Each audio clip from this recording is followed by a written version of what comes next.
We'll give it about one more minute. Few people are still joining.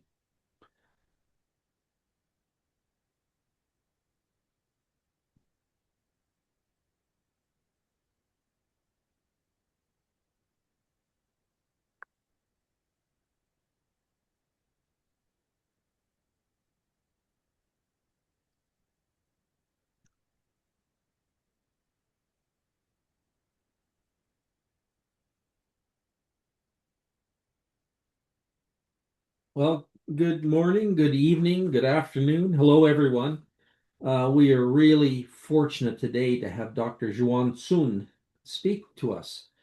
And Zhuang is an industry process expert at Dassault Systèmes, and that's the Abaqus company. He has extensive experience enabling real-world use cases of geomechanics simulations, and this includes hydraulic fracturing, mechanical earth modeling, wellbore stability, and other applications. He holds 4 US patents and has authored or co-authored more than 40 technical papers. And these have been in journals and conferences, including the SPE journal Fuel, Rock Mechanics, and Rock Engineering, for example. He serves as an associate editor of Geoenergy Science and Engineering, and he is also a member of the ARMA Future Leaders since 2022, or in 2022. He holds a PhD in petroleum and geosystems engineering from the University of Texas at Austin. And it's my pleasure to turn things over to Dr. Sun. All right. Yeah. Thank you so much for the introduction and invitation, John, and thank you all for joining the webinar of today. It's my great pleasure to present to you all. So the title of today's talk is From Simulation to Prediction, Machine Learning Feasibility in Hydraulic Fracturing. To be honest, that's a pretty big topic, and that is also very new, so I wouldn't be able to cover all, aspects of the topic and or like doing a comprehensive literature review or something similar to that. So today I'm pretty much going to update you and share with you some of the work we have been doing at Dassault System on this topic. Uh, at the beginning, I'd like to acknowledge some co-authors of this work, including my colleagues like Matthias and Anna, shown here. Uh, yeah, I would like to very quickly give you guys an overview of who we are and why we are interested in this topic. So we are Dassault System, the kind of 3D experience company. We are like a software company working on topics like 3D design, modeling, simulation, product life management, and so on and so forth. So we have I think 12 or 13 brands as shown on the left, and some kind of well-known products we deliver to the market include like SolidWorks, CATIA for CAD modeling, like Abaqus for structure simulation, and like Material Studios, for molecular dynamics simulation, and many others. So we are working for 12 industries, different industries like transportation, mobility, aerospace and defense, industrial equipment. And the industry I'm working on is kind of infrastructure, energy, and materials. So that's where oil and gas is located, and obviously hydraulic fracturing is a very important topic for the oil and gas industry. And yeah, so I'm from the brand so-called Simulia. So Simulia, as the name indicating, so we work on numerical simulations. We have solutions across different disciplines, such as structures, fluids, multi-body motions, electromagnetics, vibro, vibro simulations, vibro acoustic simulations, and for structures we have Abaqus, FE-Save, and for fluids, we have Power Flow, X-Flow, and 3D experience flow technologies, and so on and so forth. So, and we also have some automation optimization tools like iSet and others. So for the work today is mostly based on Abaqus, kind of like multi-physics and structure simulations. We also bring, of course, like AI surrogate model on top of the Abaqus, physical simulations. So that being said, I think we have like a one hour time slot. I'm going to present maybe 30 to 40 minutes, and the rest of time we can have like Q&A session and open discussions. This is the outline of today's presentations. I'm going to have a quick introduction, why hydraulic fracturing is important and why we do AI/ML surrogate model, and then introduce some framework, how we do hydraulic fracturing simulation in Abaqus, and I will show two test cases. One is like a one well, one cluster, multiple layers model. The other is like one well, five clusters, and five layers model. And last but not least, I will show some machine learning feasibility study. So probably maybe a little bit more than half of time I will talk about the numerical simulations, and then I will talk about machine learning study. So I believe that's important because the numerical simulations provide training data for the machine learning algorithms, and they are the foundation basis for the surrogate model. So if you have kind of garbage in, you have garbage out, and so that's important to make sure the numerical simulations are right and they make sense to you all, and they provide solid foundation to the machine learning surrogate model. So that being said, so first the introduction. So I don't know if I should have this slide or not, to be honest, because I mean, I believe you all are very familiar with the hydraulic fracturing and the industry challenges. But just make sure, in case you are new to this community, and well, I want to bring everybody to the same page. So hydraulic fracturing, as I mean, Sid mentioned at the beginning, definitely is a very important topic, not only for oil and gas, but for the entire country, and I mean, in a nutshell, like that's a well stimulation technology where high pressure fluid, creating fractures in low permeability rock, therefore allowing like oil and gas to flow.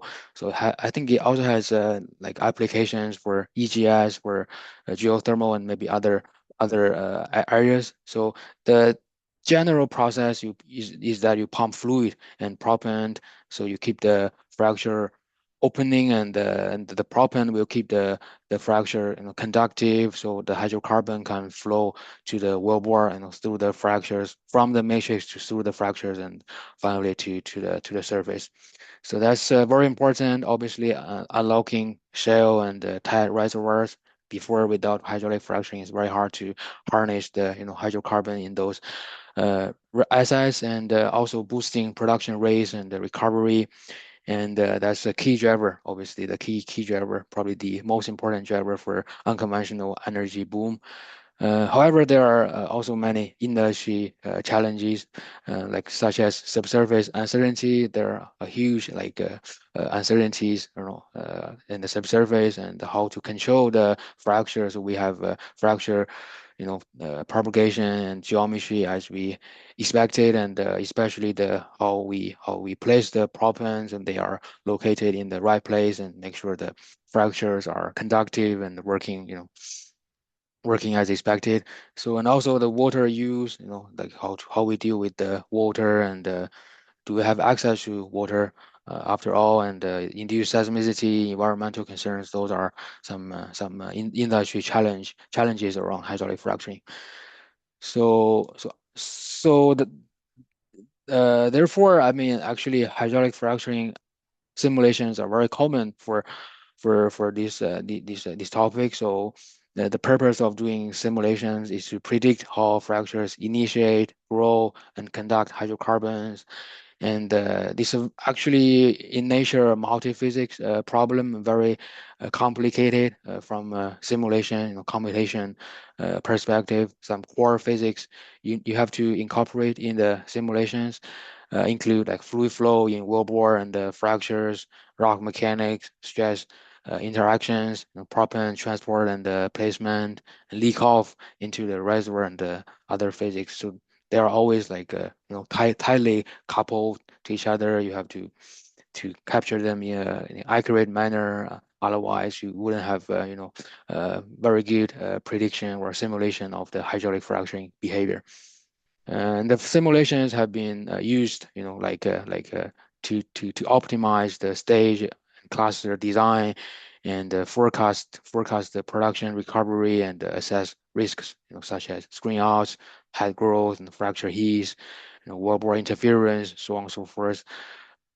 And there are many tools, I mean, available on the market to do hydraulic fracturing simulations, and Abaqus is just one of them. There are many others, but I think most of them having similar challenges. Like there is a high computational cost. That's the nature of these, type of multi-physics simulations, and there are uncertainty in geology and stress fields. So usually you need to run not just one, but maybe a number of simulations to do some uncertainty analysis or sensitivity analysis.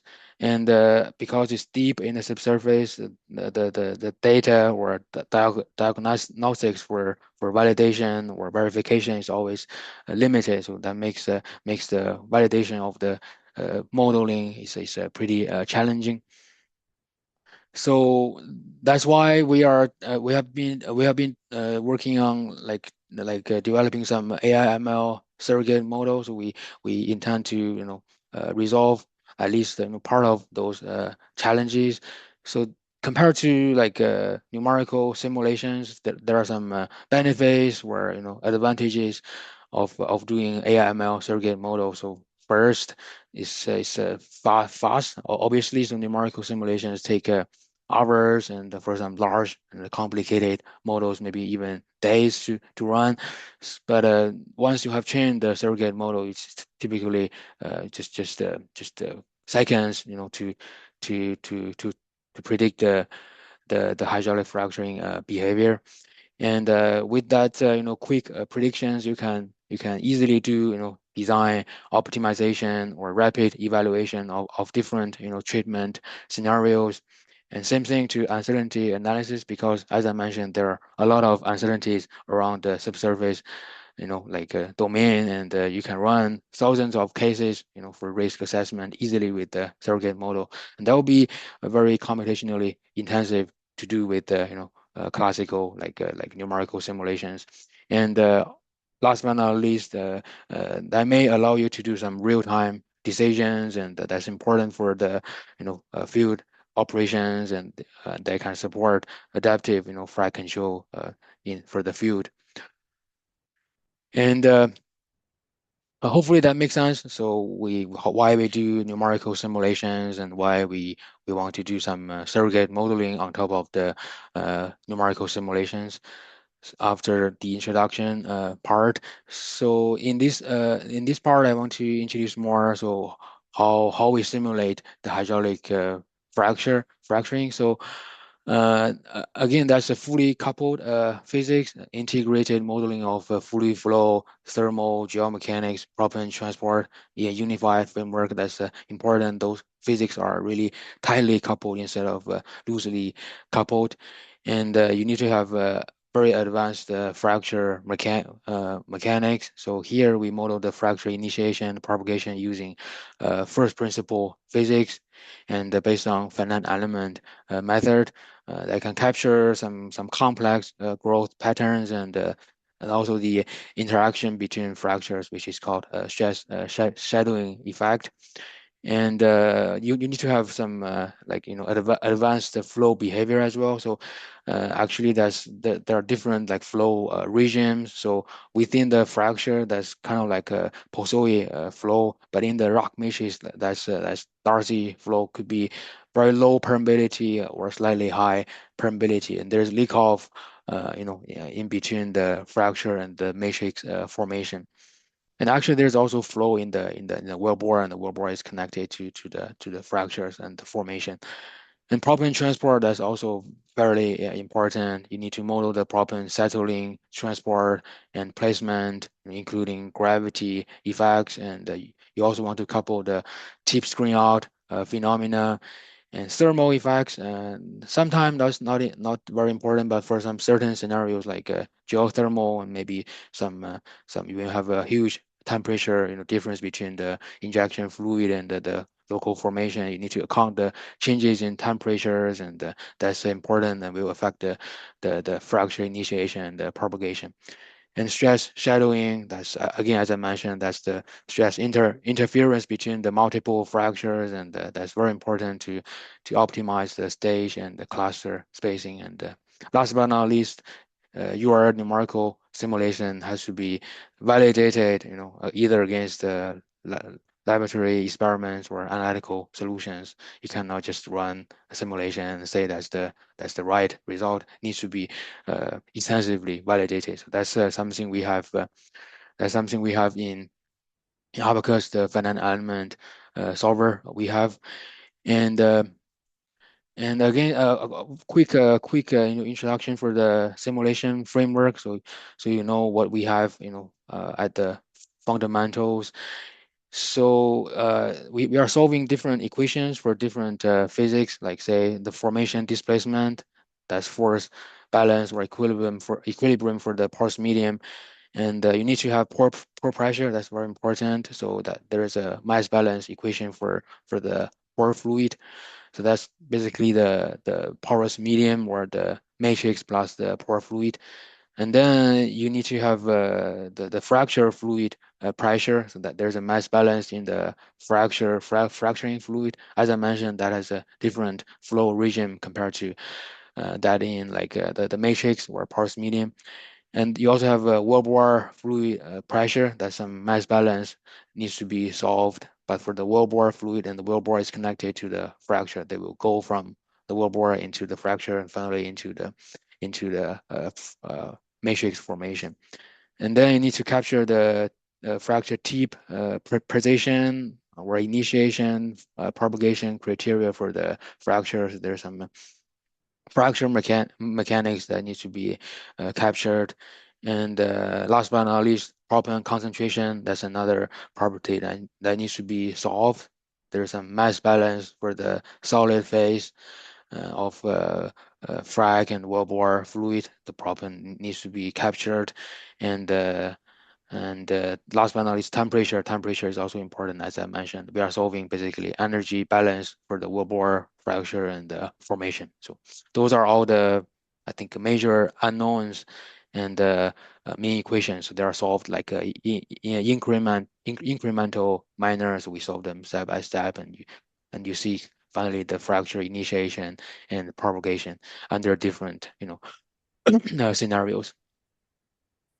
On top of that, I want to introduce like two test cases based on the framework or methodology I just introduced. So the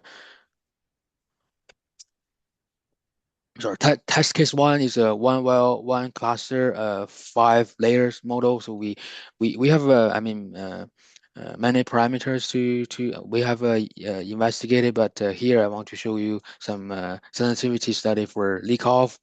I believe leak off is a very important parameter for the modeling. So this is the model we have. So like a schematic of the model. So we have a 5 layer formation from top to bottom represented by different colors, and there's a wellbore, like starting from a vertical wellbore and then a horizontal wellbore going into the layer number two from bottom to top.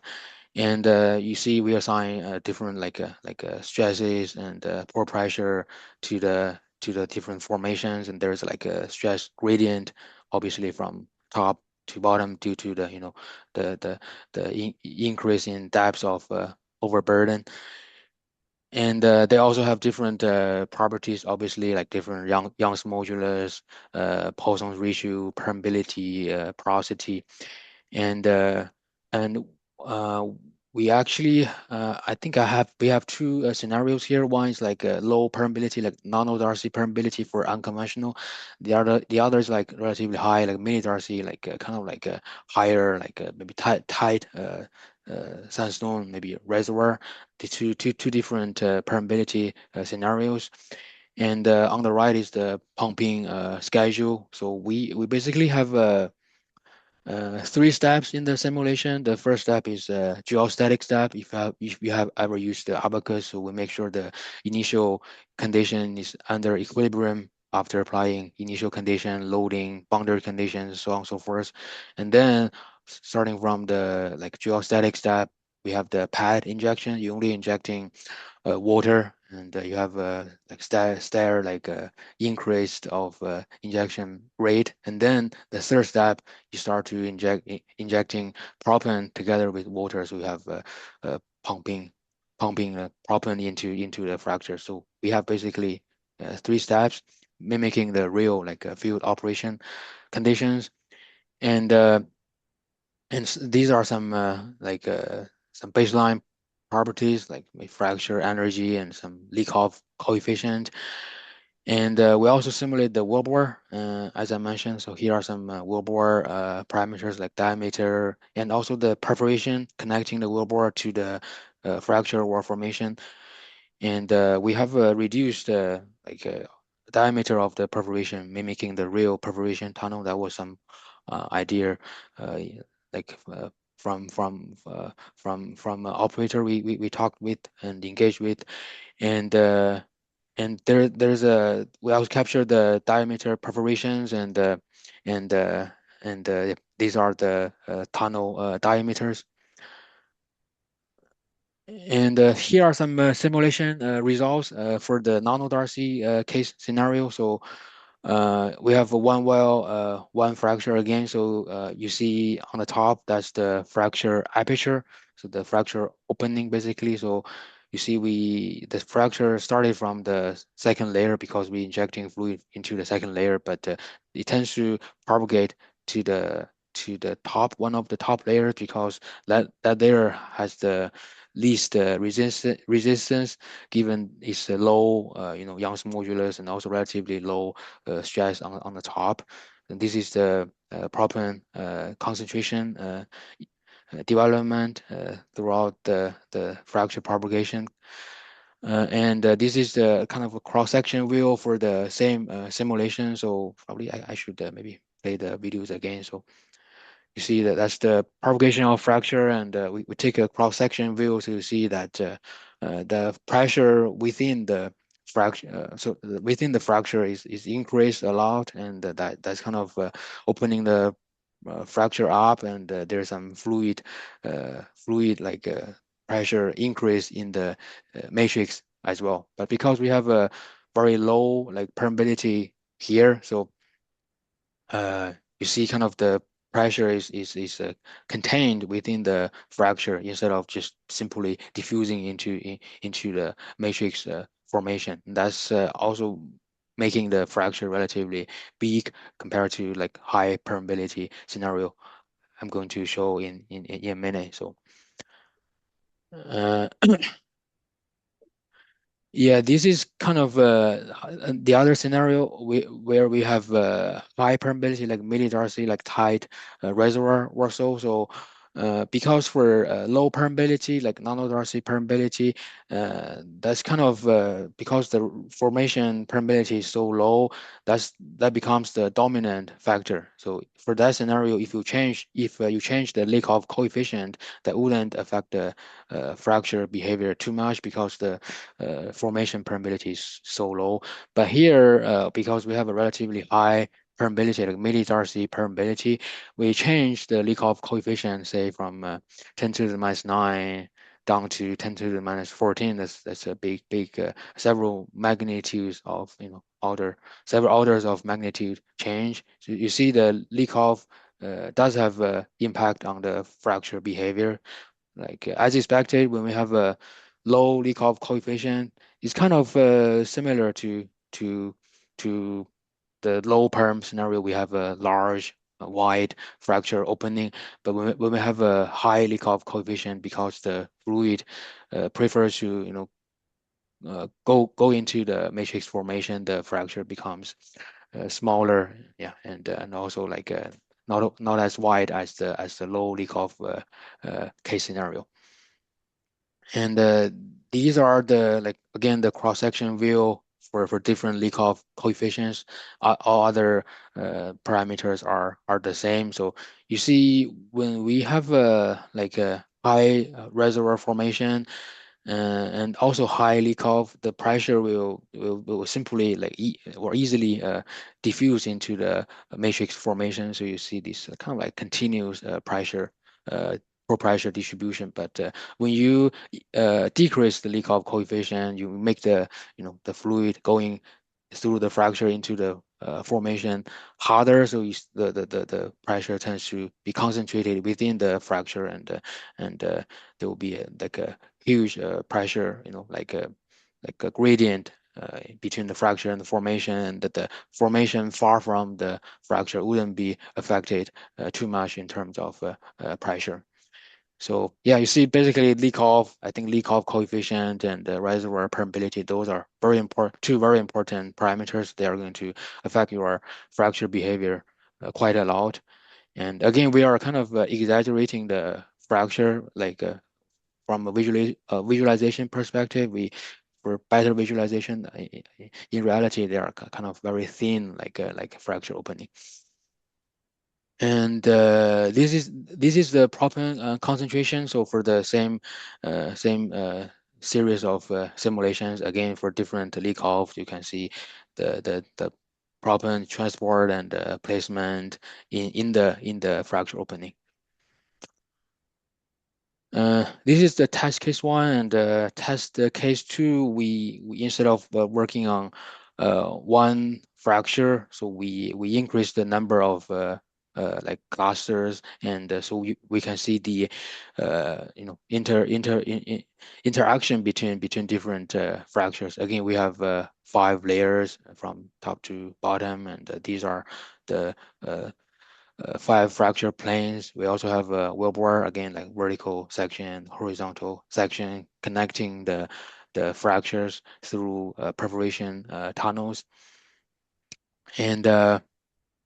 And this is the again a low perm scenario. So when we have nano-Darcy permeability. So uh, and you see on the left, that's the fracture opening. So the red color indicating like a larger fracture opening, and that's because again the top layer, one of the top layer has low Young's modulus, so the fracture tends to open in that relatively weak layer. And we also see this kind of branching pattern due to the the shattering effect between the neighboring fractures. And the propane concentration is shown on the right. And yeah, these are so the comparison between two scenarios, like low perm nano-Darcy scenario and high perm milli-Darcy scenario in terms of the pore pressure simulation results. So you see they are obviously very much different. So again, for yeah, I played the video again. You see, for the low perm scenario, again the fracture is the pressure is more concentrated within the 5 fractures, but for the milli-Darcy scenario, is more pressure is more connected, and it's kind of diffused to the neighboring fractures, and that also explains why, like for like nano-Darcy scenario, is kind of larger and high, wider fractures, but for the high permeability scenario is more smaller than the other scenario. And in order to have more quantitative comparison, we plot the like pore pressure variation along different at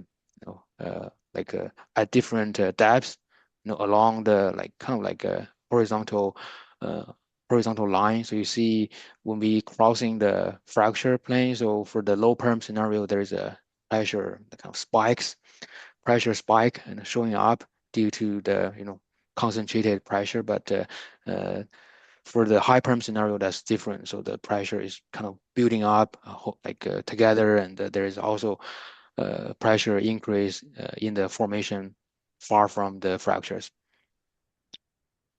And these are the stresses. Yeah, I see. Yeah, Jose raised his hand. Yeah, if you have anything, please feel free to. Yeah, Uh, hello, Dr. Huang. I have a question because you are mhm, showing many simulations, mhm. and it seems like you are predefining fracture plane propagation. So you are solving for the geometry within a predefined plane. Is that correct? Yeah. So here we are leveraging a method so-called cohesive elements. If you know like finite element methods, where Yeah, yeah, yeah, cohesive yeah. elements is bonding two planes or two blocks together, kind of like gluing them together. So we need to predefine the plane for the fracture to propagate. Yes, yeah, that's right. Okay, so you Mhm. are able to simulate planar fracture within a predefined plane. Is that Yes, correct? yes. That's the nature of cohesive elements. Yeah. All right. Okay, thank Mhm. you. Yeah. Thanks for the question. So yeah, if you are looking for like I don't know, more like maybe like a undefined trajectory for the for the fractures or whatever. So you can leverage other methods like ISFAM in finite element method that's also available in Abaqus. Maybe phase field, that's another method, and maybe other numerical methods like DDM and others. But they all have I mean pros and cons, as you know, in terms of numerical methodologies. Like yeah, nobody is like perfect. So yeah, for this case, like cohesive elements, that's yeah, that's for like a hydraulic fracturing, artificial fracture.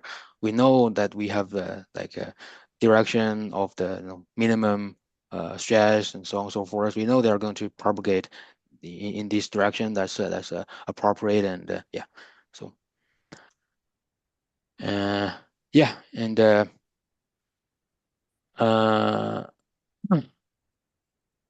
so yeah, so these are the horizontal stresses. So for the two scenarios, low permeability and high permeability. So and yeah, so that's all for the numerical simulations. So hopefully that makes sense to you. I really want to set up the context here. So the simulations are definitely needed for machine learning for at this moment for our study at least. So that they are providing the training data side for the machine learning. So we want to make sure they are good and solid and providing reasonable results to the surrogate model. And I see a couple more questions. So maybe I will take the questions maybe after the presentation. So just to make sure I'm able to present all the content to you. So for the new surrogate models, we have a simulation setup. Like there's a one wellbore and there are like 10 fractures. We have some completion design like parameters given here. So I wouldn't go into the details, but these are some simulation results for the 10 frag. Yeah, 10 frag model one well 10 fractures. They have yeah, they have 20 meter spacing. So you see they are definitely affecting each other, and the two like kind of like boundary fractures are propagating the furthest, and some of the fractures in the middle are confined due to the stress shadowing effect. You can see a fracture opening and displacement field near the fractures in these plots and visuals. So these are the minimum horizontal stress that can be predicted by the numerical simulation. So you can see the development of stresses, and there are also the reasons behind stress shadowing effect, and the the neighboring fractures tend to apply large stress to its neighbor, and will kind of make the propagation contained. And these are the flow pressure distribution again for the same simulation setup. Yeah. So on top of the numerical simulation, so we set up the machine learning surrogate here. So we have fixed mesh geometry. There is a like, given mesh, and there are many parameters, to be honest, that can affect the hydraulic fracturing. So to start with, we start with like three important parameters, like including fluid viscosity, injection rate, and the horizontal minimum stress. I believe there are many other parameters that could be also very important, like leak off and maybe some spacing and so on and so forth. But these are the parameters we started with, and we generated like 60 Abaqus models using Sobol sampling. And as you know, if you have worked with the machine learning model, we need to split the data side. 80% as training data, 10% as validation data, and 10% as testing data. So we focus on the 20 time points of injection. So we leverage a neural network framework here. So it's like we have some input data on the left, such as viscosity, rate, stress, location, time, and we have a couple layers of neurons in between the inputs and outputs. Finally, we have fracture aperture, fracture pressure, and could be other parameters as well. You can make them as one neural network, or you can train separate neural networks for separate outcomes. So and yeah, this is the Sobol sampling again for these three parameters like viscosity, minimum stress, and injection rate. So basically, what you are seeing is like we have a relatively uniformly and distributed data set across the parameter space. That's the purpose of doing data sampling. So we don't want to like run too many simulations, but on the other hand, we also want to make sure the sampling data or the simulations we selected, they are representative and they can cover, a comprehensive, the perspective of the simulations. So these are some of the testing case scenarios. So for these like 1 while 10 frag simulation. So on the left is a numerical simulation results in Abaqus. On the right is some machine learning prediction. So the R square is over 90, I think actually probably over 90, 95. And they are not exactly the same. So and you still see like for Abaqus, maybe these two fractures are not propagating at all, but for machine learning, it predicts like a slightly increase of propagation of fracture. But in general, overall, they give very similar results. And yeah, same thing to this one. Maybe this one behaves even better than this one. But these are all testing cases. They're not training cases. So they're kind of blind. We don't know, how they will behave, during the training process. But in general, I think these are two more testing cases.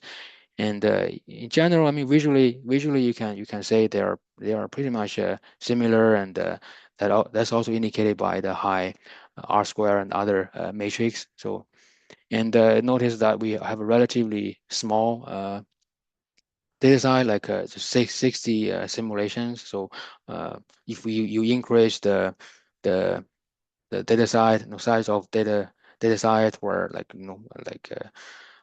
increasing the behavior of the machine learning, changing those, optimizing those hyperparameters, or even just switch to a different, a machine learning framework or algorithm architecture. Maybe you can have even better, behavior out of the machine learning surrogate model. And these are the another two testing cases. So you see the fracture interaction is pretty while capture. So and yeah, so some fractures are more contained than some of the others, and for some scenarios like this one test case 52, it's pretty good. I mean propagation in general, so most of the fractures are propagating pretty well, and for this case, yeah, it's not propagating as well as this case. So yeah, so we actually also done some optimization, but we don't have it limited by the time. But leveraging the machine learning surrogate model, that's something you can do. Definitely, you can do. You have the a quick prediction of the fracture geometry instead of running more simulations. You just leverage the machine learning model just to quickly give you the best, uh, or optimized fracture design. Yeah. So yeah, I think summary here. So we develop AI/ML surrogate model for hydraulic fracturing simulation by integrating the high fidelity Abaqus data with the neural networks, and the surrogate replicated fracture geometry and pressure responses with high accuracy while significantly reducing computational time by several orders of magnitude. And by unifying physics-based modeling with machine learning, this methodology intends to address a key industry challenge, so making advanced simulations practical for operational decision support. But I mean, as I mentioned at the beginning, this is a fairly big topic, so I believe this is very small step, and definitely more work is needed. And yeah, your comments and questions are welcomed, and you're also welcome to reach out to me through my email. And last but not least, we want to acknowledge the collaborative engagement with the ExxonMobil and ConocoPhillips. They provide many useful insights and support and so on and so forth throughout the development of the fundamental capabilities upon which the current work has been rendered. Yeah, and yeah, I think I'm about on time, and thank you so much. Yeah, for your attention. Well, thank you, Zhuang. And really, you've introduced us to the wave of the future, I think. We do have a few questions, and I'll just start from the top. Arash wanted you to clarify again whether you consider flow in the well and a little more information on how you solve proppant transport. Yeah.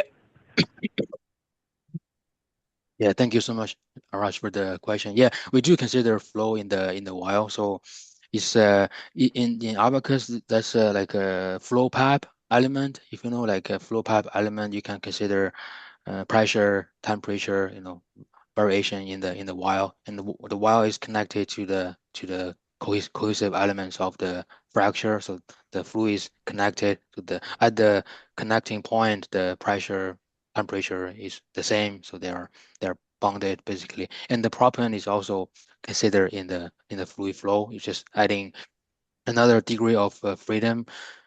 I think for the finite element type, it's kind of C, like concentration degree of freedom to the element instead of like a P pressure. Uh, I mean, on top of P pressure, T temperature, to add a C, that's the proppant concentration. So the concentration equation is being solved for both the wellbore and the cohesive elements. So I think that's available in if you want to know more details, like what exactly specific equations are being solved, you can go to the Abaqus documentation. I think it's documented there. So.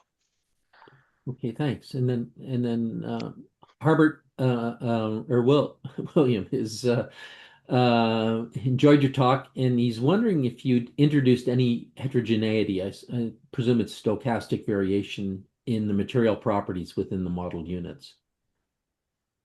Yeah, I think that's a very good question. So yeah, I mean that I think that's definitely feasible and actually straightforward to do. So you just define material property as a field variable in the model. So and you can define, I don't know what heterogeneity you are referring to, but like Young's modulus, say Poisson ratio, permeability, probably they can all be like a field variable and spatially varied in the model. So that's possible. But in this study, we have a layered properties. So one layer has similar properties. So but you can also assign like heterogeneity of the properties. That's straightforward to do. Yeah.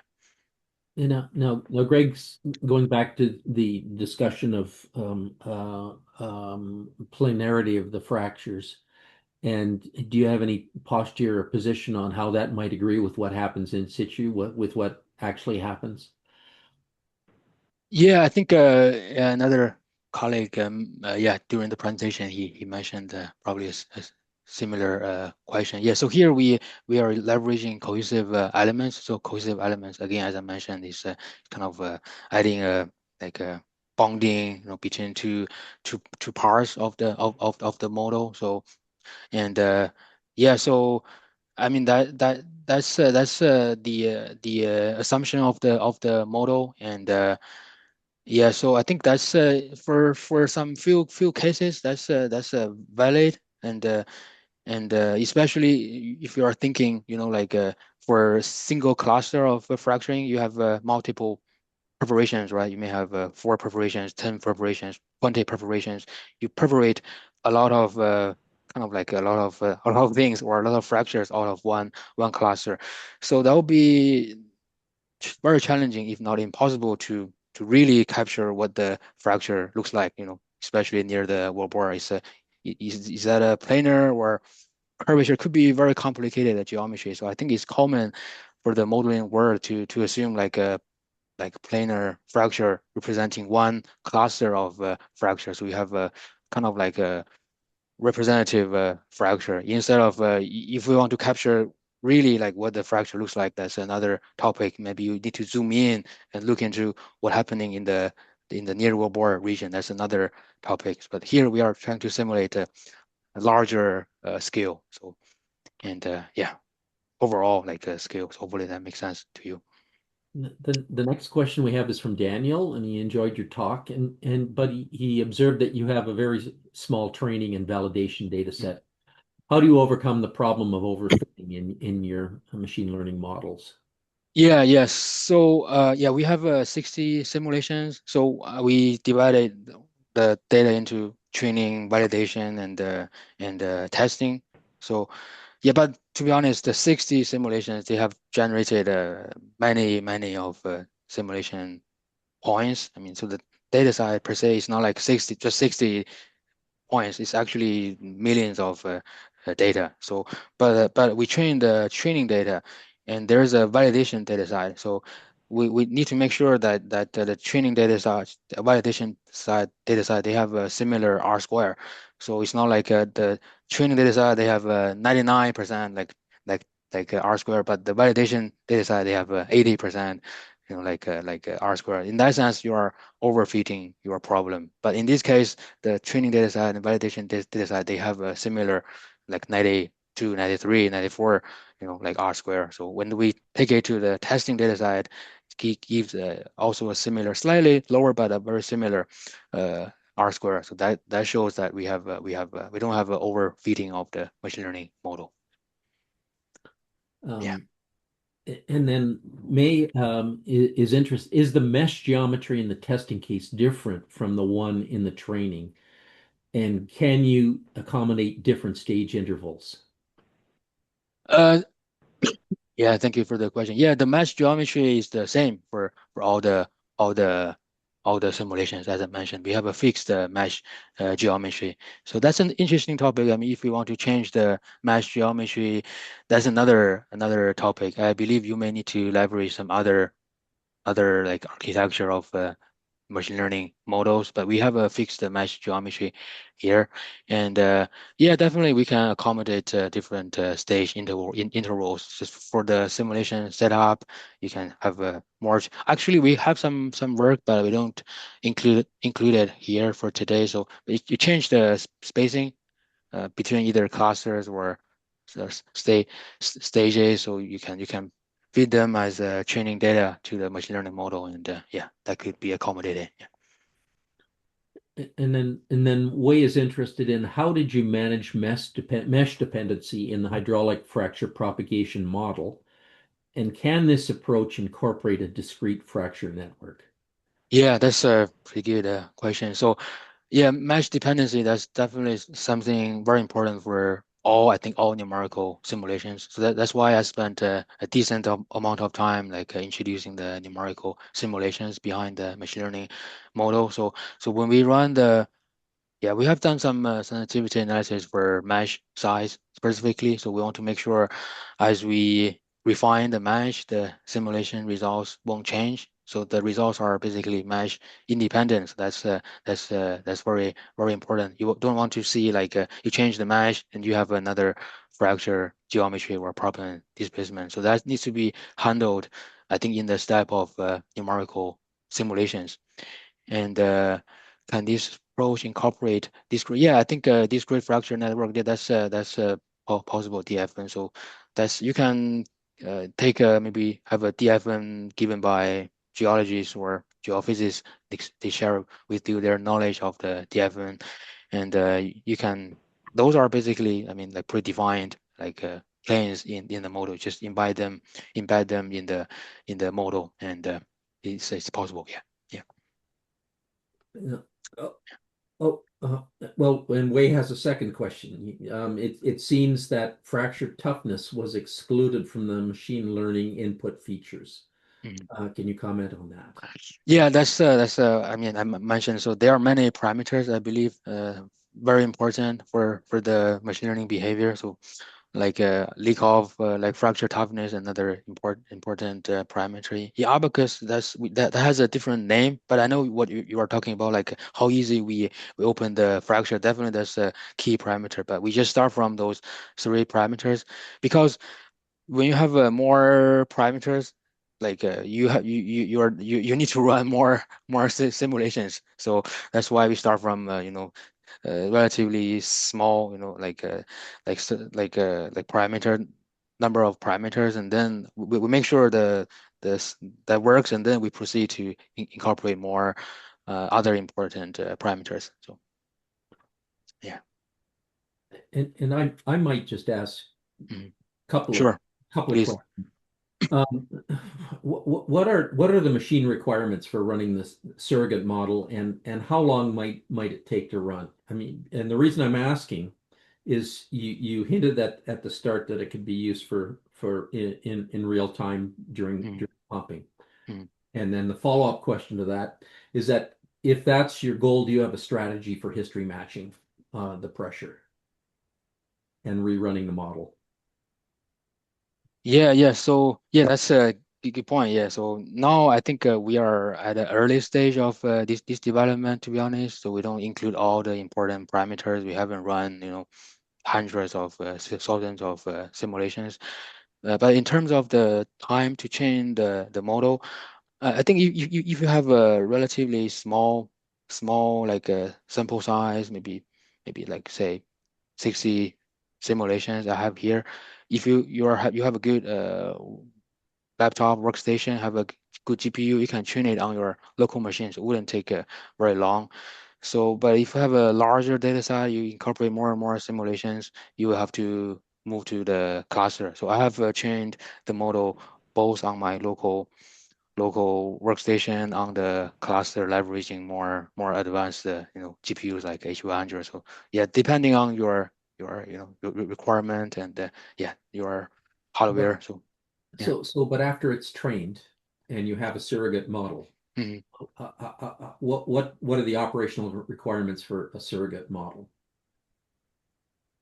Yeah, that could be open yeah, the open question, right? To be honest. So yeah, definitely you probably want to do a history matching to make sure the surrogate model is making sense and reproducing what the field engineers see from the field and the pressure data, pressure changes, I mean, versus time and so on and so forth, those data making sense.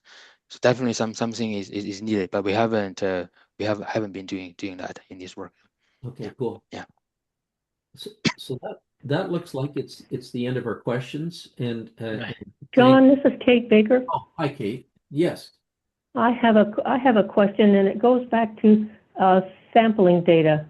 When you Sure. have 60 models or something, and you extract from them to form additional models, you have to be sure that the models that you create synthetically in that way are internally consistent data. In other words, in the real world, some combinations of parameters really never occur in real rocks or in real fluids or whatever. And so you Yes. have to be sure that you're not just creating junk.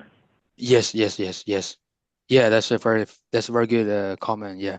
So yeah, that's a very good comment. That's actually we pay some extra attention to. So we have three parameters: viscosity, injection rate, minimum horizontal stress here.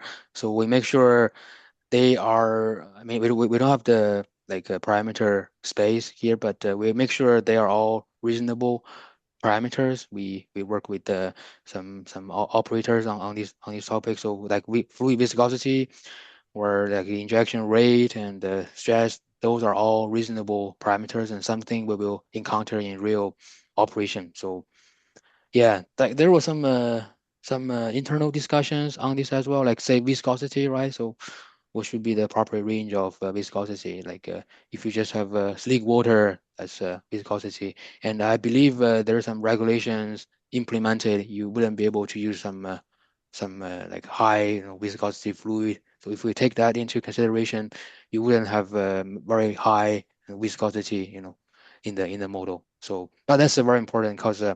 for simulation you can But have you also whatever. might not Yeah. pair. You also might not pair a high viscosity with a high injection rate. Yes. Because Yes. that Yes. would, so that sort of combination of parameters would be excluded, even though you might sample and Yes. get Yes. that. Yes. That's very good comment. Yeah, because I mean, for numerical simulation, you can have whatever parameters you want, but do they really make sense? Really needs like some people like advice here. So definitely. Thanks. That's a great comment. Thank you. Yeah. Okay. I have, sorry, Oh, but I have another question. I was raising my hand for quite a sorry. while. Well, And Please. Yeah. this is a nice work, Professor or Dr. Zhuang. And I have a question regarding the triangle machine learning model. If you come back to the slide where you show Abaqus performance versus the machine learning model. Yeah. So in that particular case, what you're showing is the fractal geometry that is imposed to Abaqus is kind of different of the simulations that you did before. And you're training machine learning model into a rectangular type of fracture, or that is that is not the case. And actually, the fractal geometry is the shadow that you're showing the shed type of plot of contour plot that you're showing. That is my first question. I have a second one. Indeed, the cohesive sum model. I'll tell you this because I'm working on this for 15 years. Right now, I'm working in the Department of Applied Math in Stanford, and Yeah. I'm pretty sure that the cohesive sum model, to my knowledge, is quite general, and you can also generate non-planar fractures if you implement a certain type of finite element model like discontinuous Galerkin, for example, which is able you to use interface properties. Also, there are a lot of works around there, and mostly one recent work. I don't know whether Egor Donsov is in the talk, but Egor Donsov recently published with Mark Sabak the importance on the influence of non-vertical fractures in hydraulic fracture operation, and that they are also more common than we think. So you are constraining your model to a specific restricted type of geometries. And how do you think that machine learning, in your experience and what you're doing, can leverage generalization for fracture geometries using surrogate modeling? That is my last question. Yeah. Yeah, thank you so much, Jose, for your. I think those are very insightful questions and comments. So I think there were several questions. But I think I definitely respect your observations. We are kind of simulating some planar and some artificial like embedded planes here. So yeah, that's some history like thing. So I wouldn't deep dive into that. So that's some model we work at the beginning. So and yeah, so there was some we can only show something. I mean, we are allowed to show. So we then work on something that's a little bit different, and then also agree with you. I mean, cohesive elements has some given trajectory, but doesn't have to be planar. Can be you can maybe have a curvy fracture as well. That's more complicated and could be more realistic as well. But here we just doing some initial work and we try to do simulate the propagation of hydraulic fracturing. They most of the time I think it's reasonable to assume they propagate in a planar manner because they propagate like perpendicular to the minimum horizontal stress and yeah and but definitely as a next step if we see we want to incorporate maybe natural fractures or more complicated fracture turning scenarios, we can definitely work towards that direction. But I think your comments are great. Yeah. And what about the last question on what are the next steps in machine learning development in hydraulic fracture surrogate modeling of complex geometries of the fracture? What are your I next steps? I'm I asking think that because I know yeah. Matthias. Matthias is a close friend of mine. Oh, I okay. used to work with him, so that is why I connected to this talk because he was involved in this work. So Okay. I'm trying to understand what would be the next steps for you in developing this tool. Yeah, I mean next steps yeah, I mean yeah, definitely. So we want to make it I mean there are a lot of things to do. We want to make it more general and suitable for different case scenarios like and more realistic, fracture geometry and different parameter space. We want to work on the simulations as well to incorporate more training data, more the complex real data side and so on and so forth. Definitely, there are a lot of work to do on this topic. So yeah, Good. but I mean, if But you're interested, please feel free to reach out to us. I mean, afterwards. yeah, sure. Yeah, Thank you. Thank you for your yeah, talk. yeah. No problem. Yeah. Well, All right. I'd like to thank everyone. Great questions from the audience, great interactive participation, and a really informative and forward-looking presentation. And so, thank you very much, and we'll see you at the next seminar. Thank you. All right. Thank you all. Bye bye. Thank you, Zhuang. Yeah. Thank you. Hey, thanks all. Yeah. Hey, excellent. Yeah. Thank you, John, for inviting me here. So Um, yeah. Yeah.